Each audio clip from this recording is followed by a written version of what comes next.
तो हम आपसे कह रहे थे कि नामकरण हो, विवाह संस्कार हो, ये वैदिक विधि से होना चाहिए।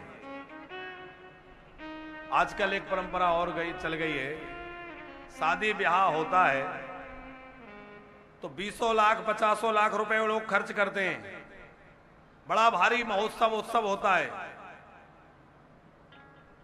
लेकिन जब वैदिक विधि का समय आता है तो कहते हैं पंडित जी जल्दी करना, टाइम नहीं है।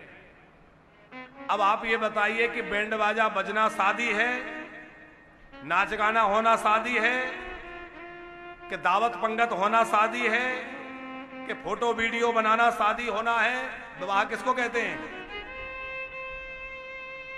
तमाम लोगों का आना, भेंट देना, उपहार देना, उसको विवाह कहते हैं। आतिशबाजी चलाना, उसको विवाह कहते हैं। अरे वैदिक मंडप में बैठ करके, यज्ञ मंडप में बैठकर यज्ञ वेदी के सामने देवताओं का पूजा करके, देवताओं की परिक्रमा, अग्नि की परिक्रमा करें, हवन करें, उसको विवाह कहते हैं। कहते हैं कि नहीं? तो जो वैदिक विधान है उसके लिए हम समय नहीं देते, उसके लिए समय नहीं है।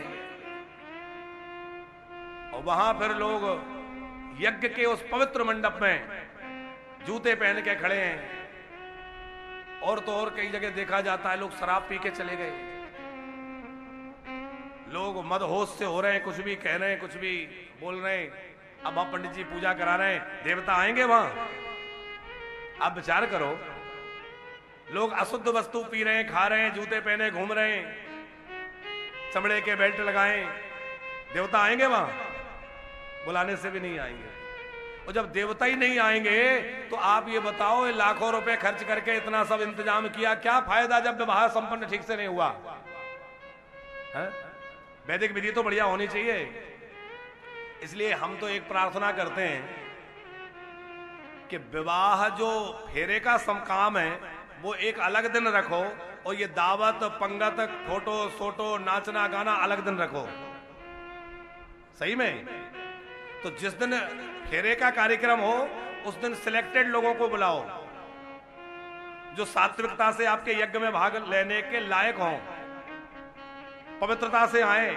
पहले ही चिट्ठी में, कार्ड में लिख दिया जाए, भैया फेरे में वही लोग आए जो एकदम पवित्र होके आए, सात्विकता से आए, वो फेरे में सम्मिलित हों, क्योंकि वहां देवताओं का पूजन हो रहा है, वहां यज्ञ वेदी बनी हुई है, वहां वेद मंत्रों का उच्चारण हो रहा है, वहां ब्राह्मण देवता आचार्य रूप में विराजमान है।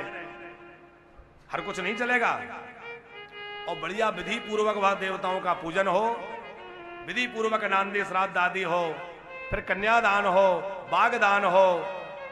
विवाह में 5 चीजें मुख्य होती हैं: कन्यादान, बागदान, सप्तपदी, अग्नि की परिक्रमा और सिंदूर दान।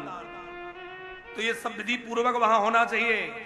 और उसके बाद सप्तपदी आदि हो जावे, उस दिन फेरे हो जावे।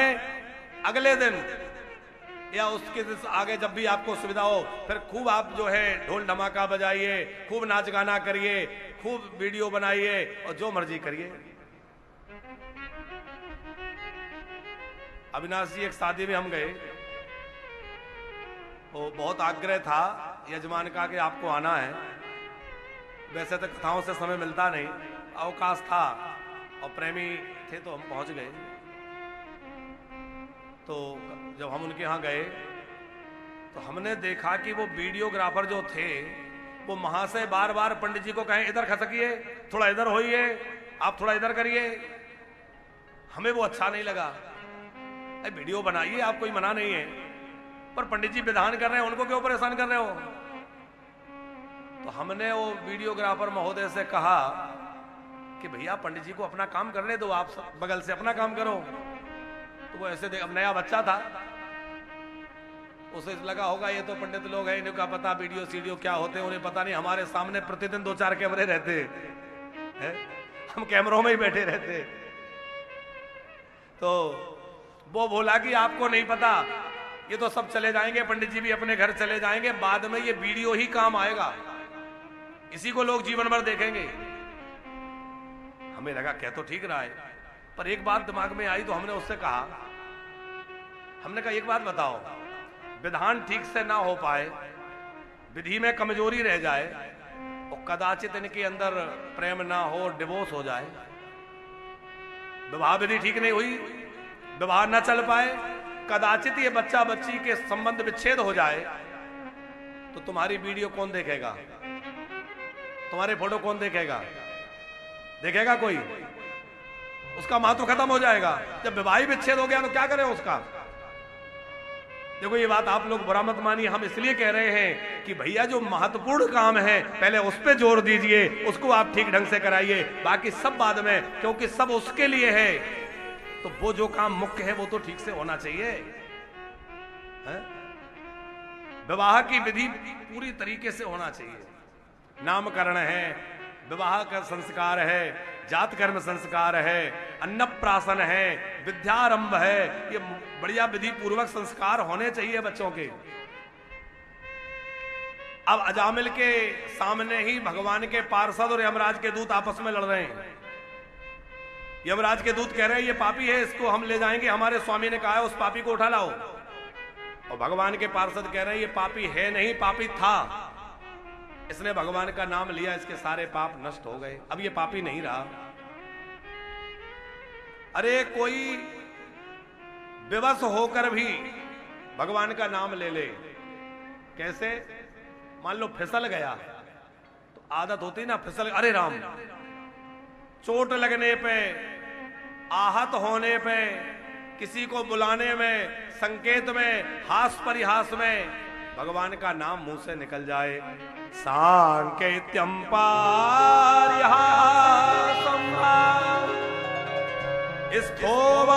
स्थोमहेलनमेव वा वैकुंठ नाम ग्रहणम अशेषा अगहरम विदो अशेषा अगहरम विदो।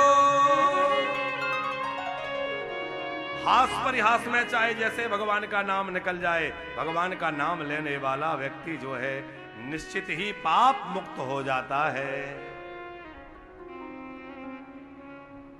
जासु नाम सुमिरत एक बारा और नर तरहई भव सिंधु अपारा। भगवान के पार्षदों ने यमराज के दूतों को खदेड़ दिया, ये अब पापी नहीं बचा, भागो यहां से।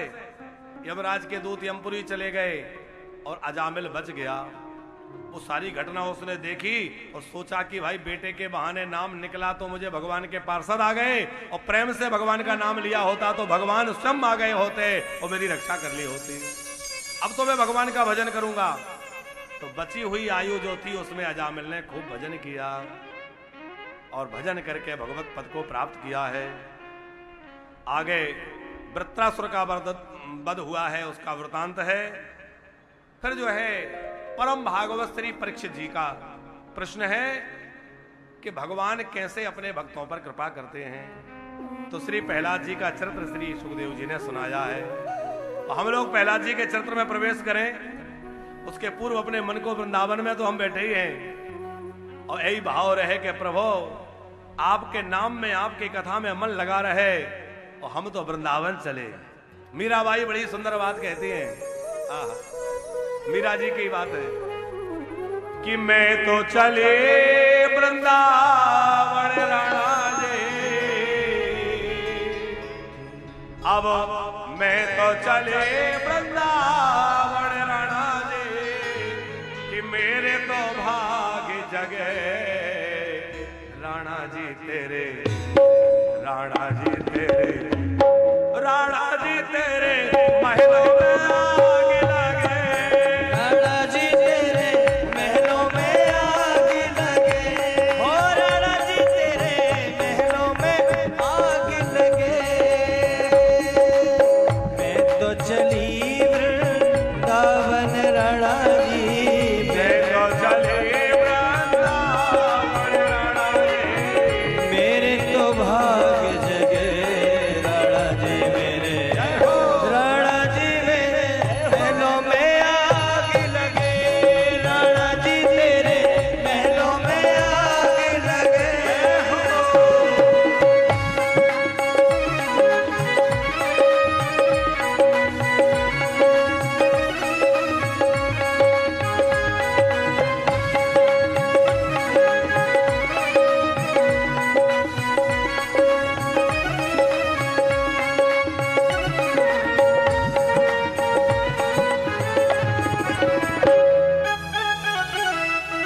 जय हो वृंदावन लाल की।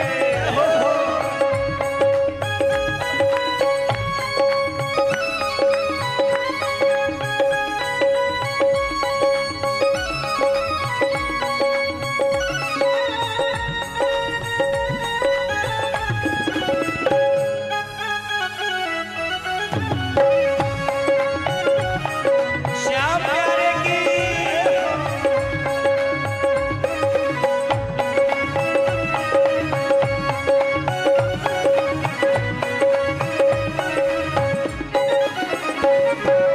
वृंदावन जाके कुटिया बनाओगे, वृंदावन जाके कुटिया बनाओगे, कुटिया में बैठ मैं तो राधे राधे गाऊंगी, कुटिया में बैठ मैं तो राधे राधे गाऊंगी, कुटिया में बैठ मैं तो राधे राधे गाऊंगी, तो जीवन सफर बनाओगे। राणा जी तेरे, राणा जी तेरे, राणा जी तेरे महलों में आग लगे, राणा जी तेरे महलों में आग लगे, ओ राणा जी तेरे महलों में आग लगे। ओ मैं तो चली वृंदावन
बोलिए भक्तवत्सल भगवान की। 7वें स्कंद में श्री प्रहलाद जी का पावन चरित्र है। प्रहलाद जी की रक्षा करने के लिए भगवान नरसिंह रूप में प्रकट हुए और नरसिंह बनकर के भगवान ने भक्तराज प्रहलाद की रक्षा करी है। बोलिए नरसिंह भगवान की। 8वें स्कंद में गजग्राह का प्रसंग है। भगवान श्री हरि ग्राह के चंगुल में फंसे हुए गज को छुड़ाने के लिए हरि रूप में प्रकट हुए। एक बड़ा बलवान हाथी था, परिवार के साथ हथनियों के साथ रहता था। एक सरोवर में पानी पीने गया, एक मगर ने पैर पकड़ लिया। और मगर माने ग्राह, ग्राह को मगर क्यों ही ग्राह कहते हैं। ग्राह ने पैर पकड़ लिया, बहुत छुड़ाना चाहा, पैर नहीं छूटा। सब परिवार वालों ने भी जोर लगाया लेकिन कोई छुड़ा नहीं पाया। थोड़े दिनों के बाद सब चले गए। बोले भैया ये तो पता नहीं कब छूटेंगे, हम भूखा थोड़ी मरेंगे। सब चले गए।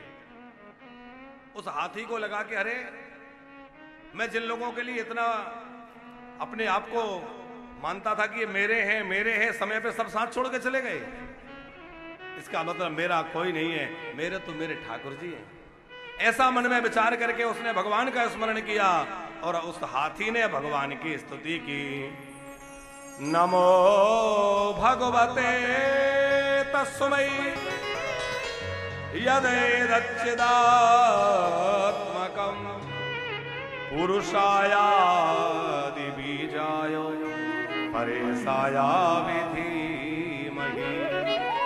भगवान की स्तुति की। भगवान श्री हरि दौड़ के आए और भगवान श्री हरि ने सुदर्शन चक्र लेके पहले उस मगरी का सर काट दिया, ग्राह का उद्धार कर दिया। फिर उस गजेंद्र के ऊपर भगवान ने कृपा की और गजेंद्र को भी प्रभु ने मोक्ष प्रदान किया। और ये कथा बड़ी अच्छी है। ये संसार ही वो सरोवर है और काल ही वो ग्राह है जो हमारा पैर पकड़ता है। हम ही वो हाथी हैं। और काल रूपी ग्राह जब पैर पकड़ता है, थोड़े दिन तो घर परिवार के लोग सेवा करते हैं, फिर तो भगवान से कहते हैं हे भगवान अब तो इनकी सुन लो। जब कोई बिस्तर पे पड़ जाए थोड़े दिन तो लोग सेवा करेंगे, बाद में क्या कहते हैं, हे भगवान अब तो इन पे कृपा करो। हा? तो परिवार के लोग भी एक समय तक ही सेवा करते हैं और बाद में जब कोई साथ नहीं आ देता तो भैया गोविंद साथ देते हैं। केवल श्री हरि कृपा करते हैं।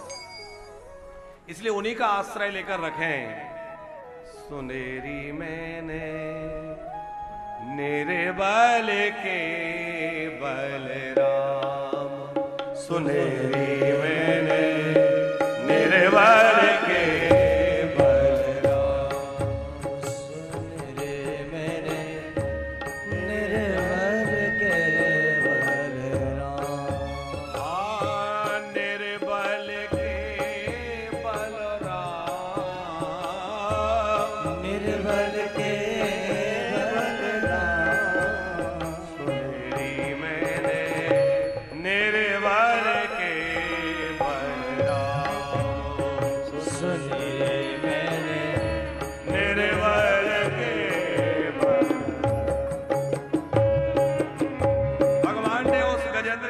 की।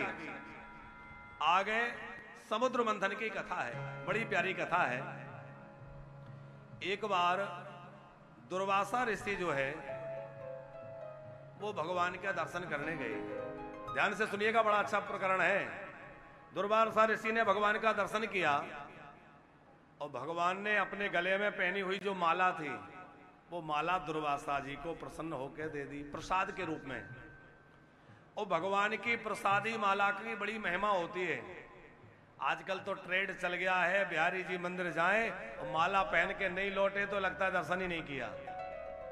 वहां लाइन में लग करके धक्के खाकर या मोटी दक्षिणा देकर जैसे मिले माला जरूर पहनेंगे और बाद में सेल्फी एक दो लेकर के और वो माला को चाहे जहां फेंक देंगे। बहुत बड़ा अपराध है। माला भगवान के कंठ में पहनी हुई जो प्रसादी माला है उसका अपमान नहीं होना चाहिए, पैरों में नहीं गिरना चाहिए, जहां तहां नहीं पड़ना चाहिए, उसके फूल नहीं गिरना चाहिए। उसको किसी पवित्र जलाशय में या कहीं मिट्टी खोदकर गड्ढे में या सही जगह पे उसको पहुंचाना चाहिए। हा? अब हम यहां श्रीनाथ जी का दर्शन करके गए और मुखिया जी ने कृपा करके हमें माला पहना दी, हमने ले जाके कहीं भी पटक दी, अपराध हो जाएगा। भगवान का प्रसाद है वो।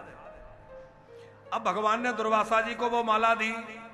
दुर्वासा जी बड़े प्रसन्न हो गए कि देखो भगवान ने कितनी कृपा करुणा की, जो अपने कंठ में पहनी हुई अपनी प्रसादी माला मुझे दी। बड़े प्रसन्न हुए और वहां से चल के आए तो अपने आश्रम जा रहे थे, रास्ते में उनको देवराज इंद्र मिल गए। इंद्र ऐरावत हाथी पर बैठ के जा रहे थे। इंद्र ने उतर के दुर्वासा जी को प्रणाम किया और दुर्वासा जी ने सोचा कि मैं तो बाबा हूं, ये देवराज इंद्र हैं, तो ये बड़ी सुंदर माला है, इनके गले में बहुत अच्छी लगेगी। तो वो माला इन्होंने उतार के इंद्र को पहना दी और कहा ये माला साधारण नहीं है, ये माला वही है जो भगवान श्री हरि के कंठ में थी, उन्होंने कृपा करके मुझे दी और मैं ये माला तुम्हारे गले में देखना चाहता हूं, देवराज इसको धारण करो। इंद्र ने पहन तो ली पर मुंह बन गया। अरे हम कोई ऐसे वैसे कि हम भी देवताओं के राजा हैं, पहले उन्होंने पहनी फिर इन्होंने पहनी, अब हमें दे दी, तो हम कोई ऐसे वैसे हैं क्या? ये भाव आ गया इंद्र के मन में। दुर्वासा जी माला दे के गए, इंद्र ने वो माला उतार के अपने हाथी के गले में, ऐरावत के गले में डाल दी। हाथी को बड़ा अटपटा सा लगा, हाथी ने सूंड से खींच के पैरों में फेंक दी, कुचल डाली। अब आप देखिए कहां तो वो इतनी अद्भुत माला भगवान की प्रसादी हाथी के पैरों में पड़ी। दुर्वासा जी ने लौट के देखा कि इंद्र बड़े अच्छे लग रहे होंगे, तो इंद्र के गले में माला नहीं है, कहां गई? देखा तो हाथी के पैरों में पड़ी है। दुर्वासा जी को क्रोध आ गया, अरे तुझे अपने राजा होने का इतना बड़ा अभिमान, मैं श्राप देता हूं तू श्रीहीन हो जा। दुर्वासा जी का श्राप लगा, देवता श्रीहीन हो गए। असुरों ने स्वर्ग पर आक्रमण कर दिया राजा बलि को आगे करके, और देवताओं के साथ युद्ध हुआ। चूंकि देवता श्राप लग चुका था, पराजित हो गए। सब जो है सुमेरु पर्वत की गुफाओं में जाके छुप गए और असुरों ने अपना साम्राज्य स्वर्ग पे कर लिया। अब देवता बड़े दुखी, भगवान के शरण में गए, प्रभु रक्षा करिए, हमारा स्वर्ग, हमारा वैभव, हमारा सब कुछ चला गया। भगवान बोले तुम्हारा ऐश्वर्य समुद्र में समा गया, समुद्र से अमृत निकालो, अमृत पान करो, अमृत पीने से तुम्हें तुम्हारी शक्ति पुनः प्राप्त होगी। अमृत कैसे मिलेगा? बोले समुद्र का मंथन करो। अब समुद्र का मंथन कैसे करें भाई? कोई छोटा मोटा सामान तो है नहीं कि मंथन कर ले, इतना बड़ा सागर मंथन कैसे हो? तो समय भगवान ने कहा कि इस समय तुम्हारे अंदर शक्ति नहीं है कि तुम समुद्र मंथन कर सको। समुद्र मंथन के लिए इस समय तुम्हें देवताओं को जो है असुरों का साथ लेना चाहिए। राक्षसों से मित्रता कर लो, उनके साथ मिलकर मंथन कर लेना, क्योंकि अपना काम निकालने के लिए शत्रु से भी मित्रता करना पड़े तो नीति कहती है कि कर लेना चाहिए। देवताओं ने राक्षसों से समुद्र मंथन का प्रस्ताव रखा, कहा कि देखो भाई हम लोग हैं तो आखिर भाई भाई, अमृत निकल आएगा पी लेंगे, भले ही चाहे जितनी लड़ाई हो पर कम से कम कोई मरेगा नहीं, अमृत पी लेंगे, तो हम लोग मिल बांट के पिएंगे। असुर मान गए और समुद्र मंथन की तैयारी हुई। तो अब मथानी किसकी बनावे? जो बीच में मथानी होती है। तो सुमेरु मंदराचल पर्वत को उठा के लाने लगे, पर उठ नहीं रहा था। तो भगवान ने अजताब तार लेकर के और समुद्र में लाकर उस पर्वत को रख लिया, मंदराचल पर्वत। अब वो पर्वत जल में डूबने लगा तो भगवान कछुआ बन गए, अपने पीठ पे रख लिए, भगवान का कच्छप अवतार हो गया। पर बासुकी नाग जो है उसकी नेई बनाई गई, जिससे रस्सी जिससे खींचते हैं। तो भगवान ने देवताओं को पहले ही समझा दिया था कि पहले तुम लोग जो है मुंह की ओर लगना। देवता मुंह पकड़ने लगे सर्प का। राक्षस बोले कि अच्छा हम पूंछ पकड़ेंगे? बोले हाँ, तो हम लोग पूंछ की तरफ लगो। राक्षस बोले कि देखो हम भी वैसे वैसे नहीं है, कश्यप ऋषि की संतान है, हम भी यदि समुद्र मंथन होगा तो इसके मुंह की ओर लगेंगे, पूंछ की अमंगल और नहीं लगेंगे, क्योंकि अपने आप को श्रेष्ठ समझ रहे थे ना। भगवान यही चाहते थे। देवताओं से इशारा किया, जाओ पीछे। देवता चले गए पूंछ की ओर और राक्षस लग गए उस वासुकी नाग के मुख की ओर। वो जब मंथन प्रारंभ हुआ तो उस नाग के मुख से भयंकर ज्वालाएं निकली, विष की ज्वाला। सारे राक्षस काले पड़ गए और मन में कहने लगे, भैया हम ही लड़ लड़ के मुंह की ओर लगे थे, पूंछ में लगने वाले तो आनंद में लगे, हम लोग जले जा रहे हैं। एक बोला कि भैया बड़े बनने में बड़े झंझट है, बड़े बनने में बहुत झंझट है। अच्छा, माताएं घर में बड़े बनाती हैं, आलू बड़े, दही बड़े, तरह तरह के बड़े बनाती हैं, तो बड़े बनाने में बहुत सारे काम करने पड़ते हैं कि नहीं? तो जैसे घर में बड़े बनाओ तो माताएं कहती है बड़े बनाने में बड़े झंझट, ऐसे ही किसी को बड़ा बनना हो तो बड़े बनने में भी बड़े झंझट है, बड़ा मेंटेन करना पड़ता है चीजों को, है?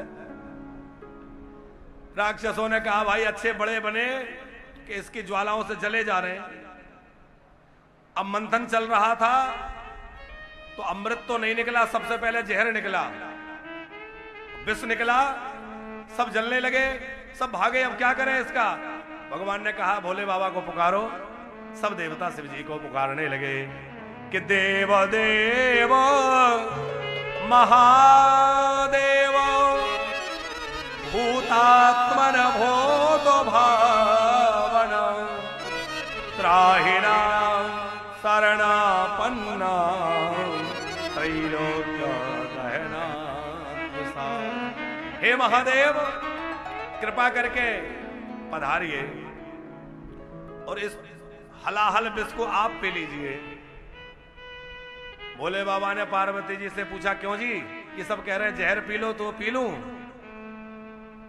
पार्वती जी बोली, जिसमें संसार का हित हो आप वही करिए।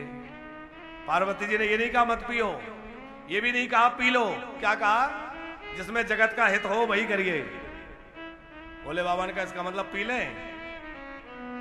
आसाम प्राण परिसूनाम दिदेयाम अभयम ही में एतावाहिनी प्रभोरर्थो यद दीन परिपालनम। हे दीनों का पालन करने वाले महादेव, आप सब पर कृपा करिए। समर्थ होते हुए भगवान शंकर ने हलाहल विष लिया और उसका पान कर गए। ततः कर तली कृत्यो व्यापी हलाहलम विषम। हलाहल विष को भगवान शंकर पी गए। भोले बाबा ने उस विष को कंठ में रख लिया तो कंठ कैसा हो गया? नीला। भोले बाबा कपूर के समान गौरवर्ण है, बर्फ की तरह, एकदम जैसे हिमालय पे बर्फ चमकता है ना, ऐसे ही भोले बाबा भी कपूर की तरह चमकते हैं, गौरवर्ण है। और कंठ में विष रख लिया तो कंठ नीला पड़ गया।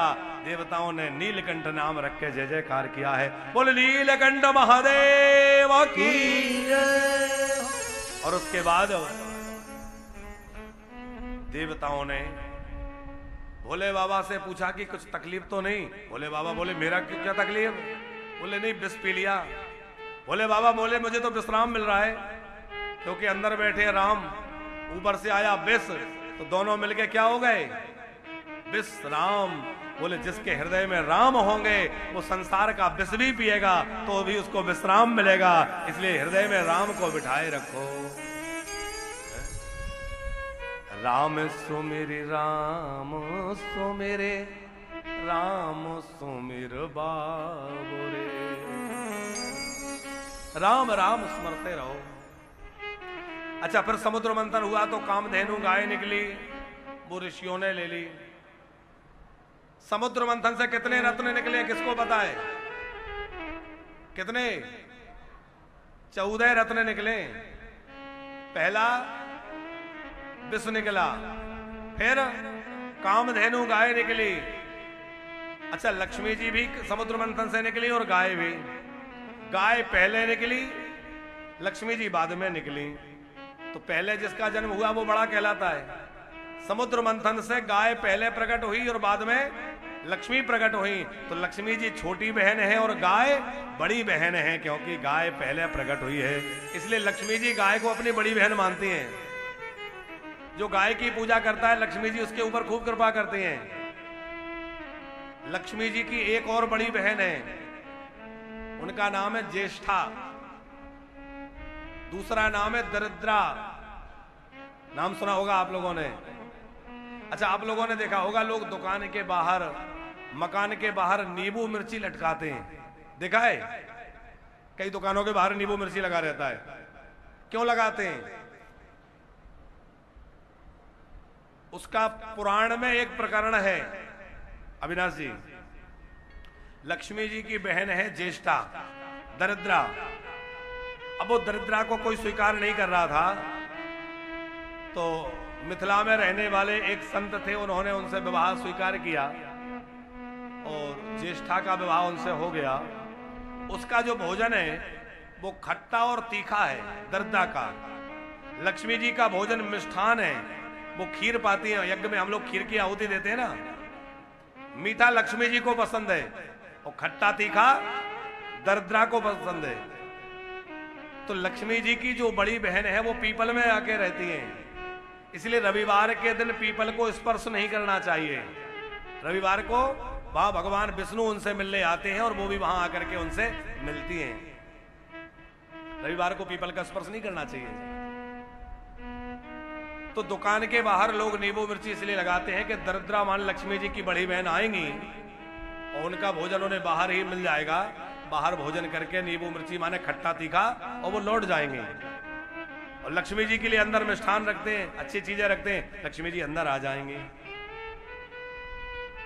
क्योंकि जिस घर में सफाई ना रहती हो, जिस घर में झूठा पड़ा रहता हो, सकरा पड़ा रहता हो, गंदगी पड़ी रहती हो, सवेरे देर तक बिस्तर फैले पड़े रहते हो, बिना धुले कपड़े बिखरे पड़े रहते हो, झूठे बर्तन पड़े रहते हो, ऐसे घर में दरिद्रता प्रवेश कर जाती है। बोले ये तो मेरे लिए बढ़िया है। इसलिए इन चीजों से बचना है। सवेरे देर तक बासा घर ना पड़ा रहे, सवेरे देर तक झूठे बर्तन, वैसे तो रात में झूठे बर्तन रखने ही नहीं चाहिए। आप लोग तो नहीं रखते ना। अब आजकल तो वो बाई आने का चक्कर है ना। बोले महाराज बाई तो सवेरे आएगी, सारे बर्तन इकट्ठे करके सिंक में पटक दो। है? जिनके घरों में गंदगी पसरी रहती है, कपड़े बिखरे रहते हैं, वहां दरिद्रा आ जाती है। और जहां साफ सफाई रहती है, पवित्रता रहती है, वहां लक्ष्मी महारानी कृपा करके आ जाती है। लक्ष्मी को प्रसन्न रखना है तो गैया मैया की सेवा करो। गाय बड़ी बहन है जो गौ माता की पूजा करता है, गाय का ग्रास, गाय की रोटी निकालता है, गौ माता की सेवा करता है, उसके घर में लक्ष्मी जी खूब कृपा करती हैं, खूब विराजती हैं। फिर समुद्र मंथन से घोड़ा अश्व निकला, उच्चैश्रवा, ऐरावत, कल्प वृक्ष, बारुणी, मद्रा, चंद्रमा, और बाद में सबसे लास्ट में निकला अमृत। भगवान धन्वंतरी लेके निकले। अमृत के कलश को राक्षसों ने छीन लिया, भाग गए। देवता पछताते रह गए, भैया ले गए, अब क्या करें। भगवान ने मोहिनी अवतार धारण किया और देवताओं को अमृत पिलाया और असुरों से वापस ले लिया। मोहिनी अवतार की कथा आप सब जानते हैं ना। बड़ी सुंदर स्त्री बनके भगवान आए, राक्षसों के सामने पहुंचे तो उनके रूप को देख के मोहित हो गए। अमृत का कलश राक्षसों ने मोहिनी भगवान के हाथ में थमा दिया। मोहिनी भगवान ने कहा देखो ऊपर पतला पतला, ये देवताओं को पिला दें। इस बहाने देवताओं को भगवान ने अमृत पिलाया। ये बात जब असुरों को पता चली तो बड़ा भारी देवासुर संग्राम हुआ और देवासुर संग्राम में राजा बलि मारा गया। शुक्राचार्य जी ने संजीवनी विद्या से बलि को जीवित कर लिया, फिर उससे विश्वजित नाम का यज्ञ करवाया। राजा बलि फिर बलवान हो गया और फिर उसने तीनों लोकों पे अपना अधिकार कर लिया। राजा बलि के अधिकार में मृत्युलोक, स्वर्गलोक, पाताल लोक, तीनों लोक आ गए। सब जगह उसी का शासन हो गया। फिर जो है देवता फिर परेशान होकर यहां वहां भटकने लगे। देवताओं की माता है अदिति। उन्होंने अपने पति से प्रार्थना की कि मेरे पति, हे पतिदेव, ऐसी कृपा करो कि मेरे पुत्रों को उनका खोया हुआ राज्य मिल जाए। इनके पति कश्यप ऋषि ने इनको पयोव्रत बतलाया, माता अदिति ने पयोव्रत किया और उस पयोव्रत के प्रभाव से साक्षात भगवान नारायण इनके पुत्र बनकर के, कपिल नाम भगवान इनके पुत्र बनकर के और वामन रूप में प्रकट हुए हैं। बोलिए वामन भगवान की जय। वामन भगवान प्रकट हो गए, छोटा सा स्वरूप है, सब देवता आशीर्वाद देने आए हैं। ब्रह्मा जी ने कमंडलू दिया, बृहस्पति जी ने यज्ञोपवीत पहनाया, चंद्रमा ने दंड दिया, बृहस्पति जी ने मृग चर्म दिया, अदिति माता ने कोपीन पहनाई, सप्तऋषियों ने कुसा प्रदान किए, सरस्वती जी ने रुद्राक्ष की माला दी, कश्यप जी ने मेखला, कुबेर जी ने भिक्षा का पात्र और अन्नपूर्णा ने उसमें भिक्षा डाल दी। सारी भिक्षा अपने गुरु बृहस्पति को देने लगे। बृहस्पति जी बोले ये भिक्षा नहीं, मुझे तो तीनों लोगों की भिक्षा चाहिए। वामन भगवान बोले वो कहां से मिलेगी? बोले राजा बलि के पास जाओ। राजा बलि नर्मदा जी के तट पर यज्ञ कर रहा था और जैसे ही उसने एक परम तेजस्वी ब्राह्मण को आते देखा, उठ के खड़ा हो गया। अरे ऐसा तेजस्वी ब्राह्मण कौन आ रहा है जिसके प्रकाश से दिशाएं जगमगा रही हैं? वामन भगवान है तो बड़े छोटे से, दैदीप्यमान स्वरूप है, बड़ा सुंदर दिव्य तेज निकल रहा है। राजा बलि ने हाथ जोड़ के कहा स्वागतम ते नमस्तुभ्यं ब्रह्मण किं करवामते ब्रह्मर्षीणां तपः साक्षान् मन्ये द्वारे बपुर्धर। स्वागत है हे ब्राह्मण देवता, आप कहां से पधार रहे हैं? कौन है? आज आपके आने से मेरा यज्ञ सफल हो गया, मेरा जीवन धन्य हो गया, आपका स्वागत है। वामन भगवान ने कहा राजन, आपका जैसा नाम है वैसी उदारता आप में है, धन्य हो आप। आपके पिता विरोचन, उनके पिता महाराज प्रहलाद, इन पावन वंश में जन्म लेकर तुमने भी इनकी कीर्ति को बढ़ाया है, धन्य हो तुम। वामन भगवान की ये छोटी सी ब्राह्मण की बातें सुन के राजा बलि सोच रहा है कि ये बातें कितनी बड़ी बड़ी कर रहा है। अब बच्चा तो छोटा सा है, पर मेरे पिताजी, मेरे दादाजी सबका नाम ले रहा है। अब तो श्रद्धा और बढ़ गई और वामन भगवान की पूजा करने लगे। हम लोग भी पूजा करें, बोले वामन भगवान की जय हो। तो वामन भगवान सुंदर चले आ रहे हैं, उनका सुंदर स्वरूप है, हम लोग भी झांकी का दर्शन करें। हरि पावन रूप बनाए बलि राजा को चलने आए। हरि पावन रूप बनाए बलि राजा को चलने आए। ओ बलि राजा को चलने आए, बलि राजा को चलने आए। हरि पावन रूप बनाए बोले वामन भगवान राजा को चलने आए। हरि पावन रूप बनाए बलि राजा को चलने भगवान की।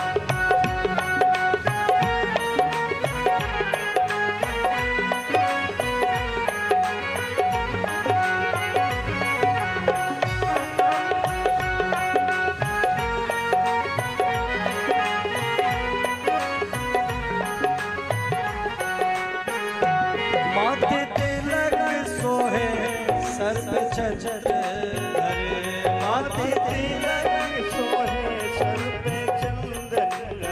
ओ माथे तिलक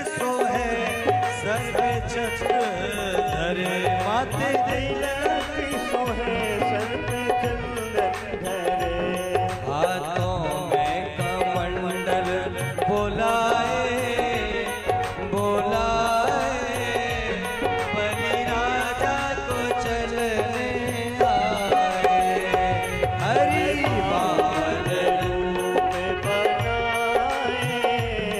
बलि राजा को चलने आए ओ बलि राजा को चलने आए बलि राजा को चलने आए हरि बामन रूप बनाए बलि राजा को चलने आए हरि बामन रूप बनाए बलि राजा को चलने बामन भगवान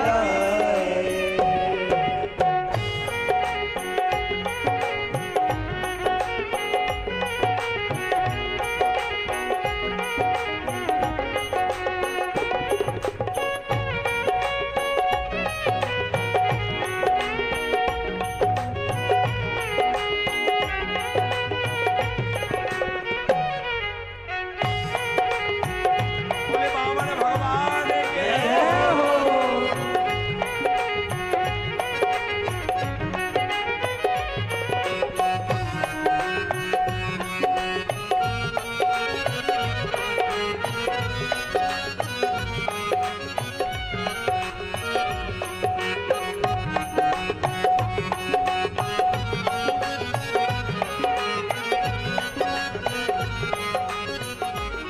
तन पे जने उधर सिर पे चोटी सोहे तन पे जने उधर सिर पे चोटी सोहे ओ तन पे जने उधर सिर पे चोटी सोहे तन पे जने उधर सर पे चोटी सोहे चरणों में खड़ा सुहाए बलि राजा को चलने आए हरि बामन रूप बनाए बलि राजा को चलने आए बलि राजा को चलने आए बलि राजा को चलने आए ओ बलि राजा को चलने आए ओ बलि राजा को चलने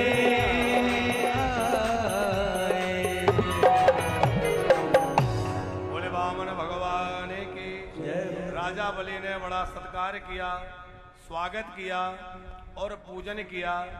हमारे यजमान जी भी पूजा कर रहे हैं और बड़ा एक प्यारा भाव सब लोग गाते हैं कि बलि तेरे द्वारे खड़े भगवान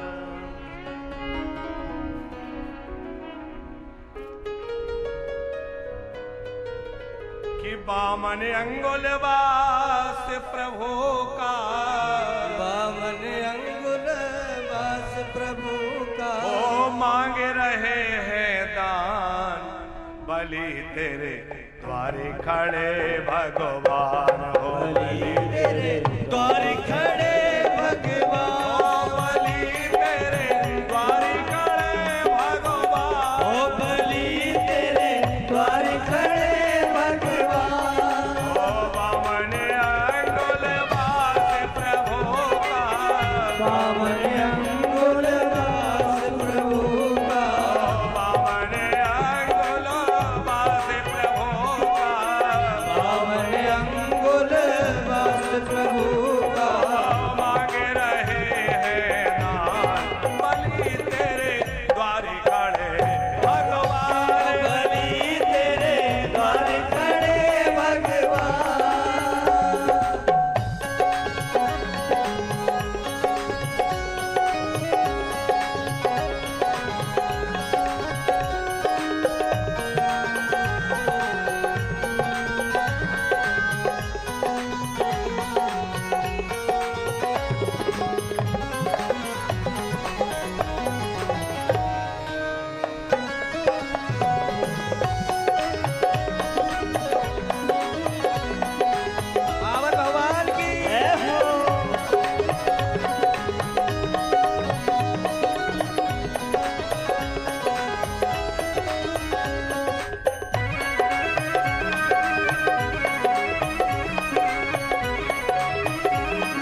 अमर कीर्ति हो जग में भारी, अमर कीर्ति हो जग में भारी। ओ दान शिरोमणि कहलाते हो, दान शिरोमणि कहलाते हो, दान शिरोमणि कहलाते हो, दान शिरोमणि कहलाते हो।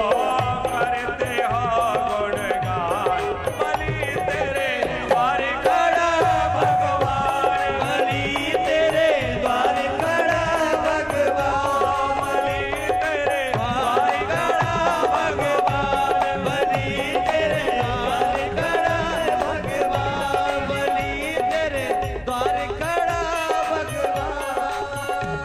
ओ वामन अंगुल वास प्रभु का, वामन अंगुल वास प्रभु का, ओ मांग रहे हैं दान बलि तेरे, बलि तेरे, बलि तेरे द्वार खड़ा भगवान, बलि तेरे द्वार खड़ा भगवान, बलि तेरे द्वार खड़ा भगवान, ओ बलि तेरे द्वार खड़ा भगवान, बलि तेरे द्वार खड़ा भगवान, बलि तेरे द्वार खड़ा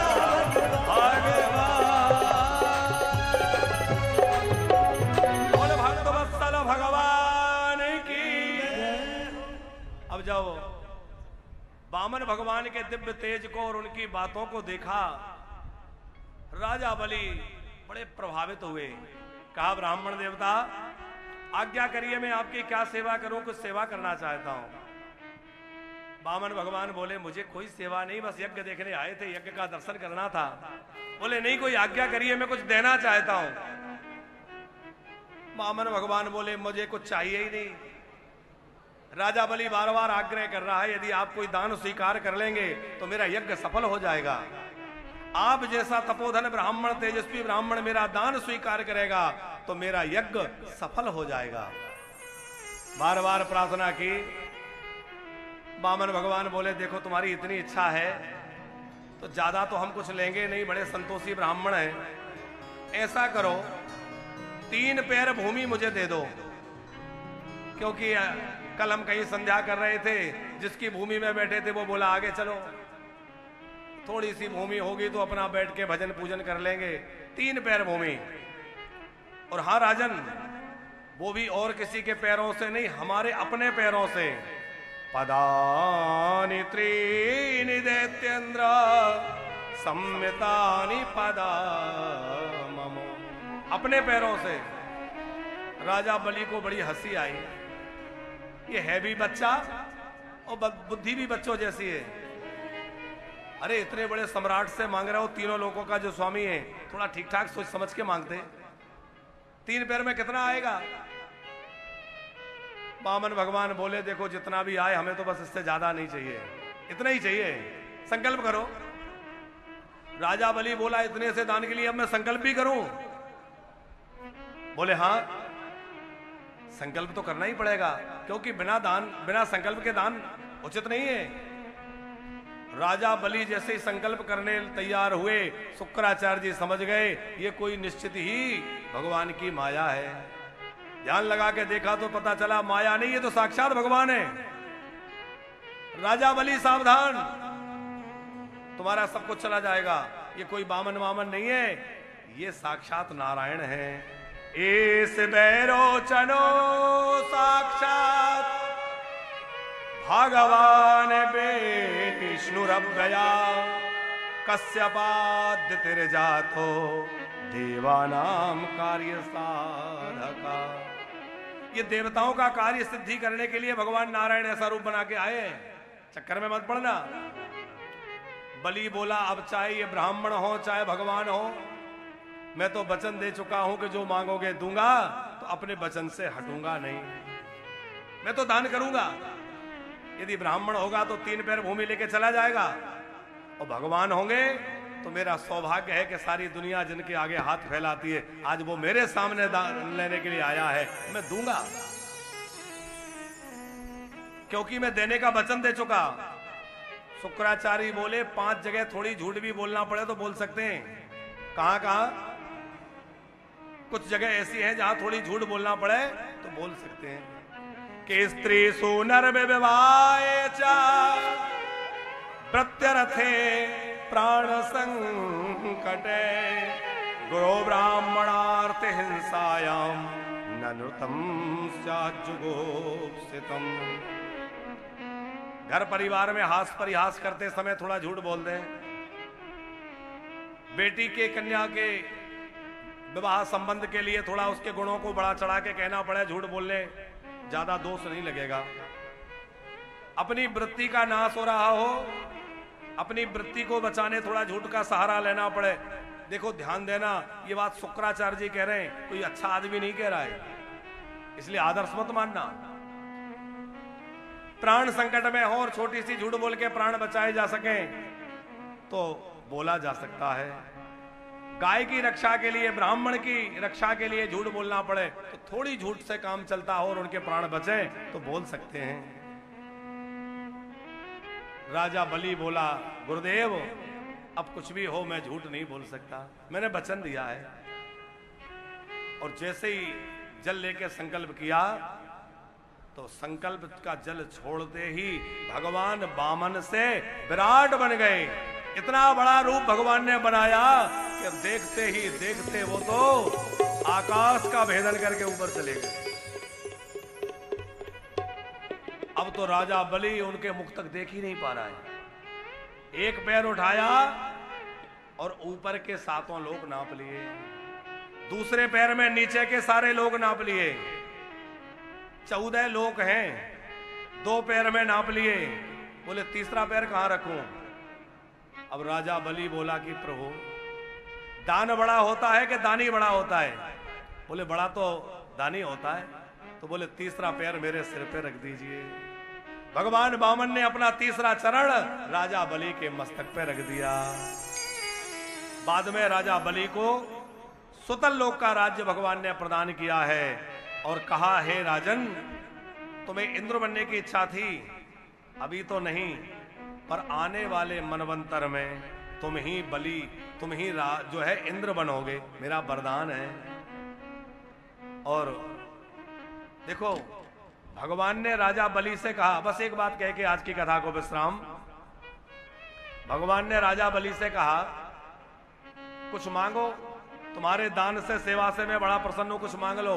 राजा बलि बोला, प्रभु मैं सुतल लोक में रहूंगा, आप ये वरदान दीजिए कि जब भी घर से बाहर निकलूं तो आपका दर्शन हो, जब भी अंदर आऊं आपका दर्शन हो। भगवान ने कहा इसका मतलब तुम्हारे दरवाजे पे खड़े हो जाएं द्वारपाल बनके? बोले नहीं नहीं प्रभु मैं ये नहीं कह रहा हूं, बस ये चाहता हूं जब भी निकलूं आपका दर्शन हो। भगवान बोले ठीक है। अब भगवान द्वारपाल बन गए। लक्ष्मी जी ने कहा भाई आजकल प्रभु नहीं आ रहे, कहां गए? नारद जी ने कहा उनकी तो नौकरी लग गई। राजा बलि के यहां दरवाजे पे डंडा लेके खड़े हैं। लक्ष्मी जी ने कहा आप कैसे मिलेंगे? बोले जाके उन्हीं से मांगिए। फिर लक्ष्मी जी जो है एक साधारण स्त्री बन के गई, बलि के सामने रोने लगी। बलि ने कहा क्या बात है? बोले मेरे कोई भाई नहीं है जो राखी मैं जिसको बांध सकूं। राजा बलि बोला मेरे बांध दीजिए। और बलि के लक्ष्मी जी ने राखी बांधी। बलि बोला कुछ मांग लो, उसका स्वभाव था बोलने का। लक्ष्मी जी बोली तुम्हारा द्वारपाल दे दो। द्वारपाल मांगने वाली कौन है? अरे ये तो लक्ष्मी जी है। पर राजा बलि ने कहा देखो आप मेरी बहन बन गई और मेरा भाग्य देखो कि सारी दुनिया या तो नारायण से मांगती है या लक्ष्मी से, पर मेरे सामने लक्ष्मी नारायण दोनों हाथ पसार रहे हैं, तो मैं कितना बड़ा हो गया। इसीलिए बलि का दान प्रसिद्ध हो गया। और आज भी जब कोई विशेष दान होता है तो नाम होता है बलि दान।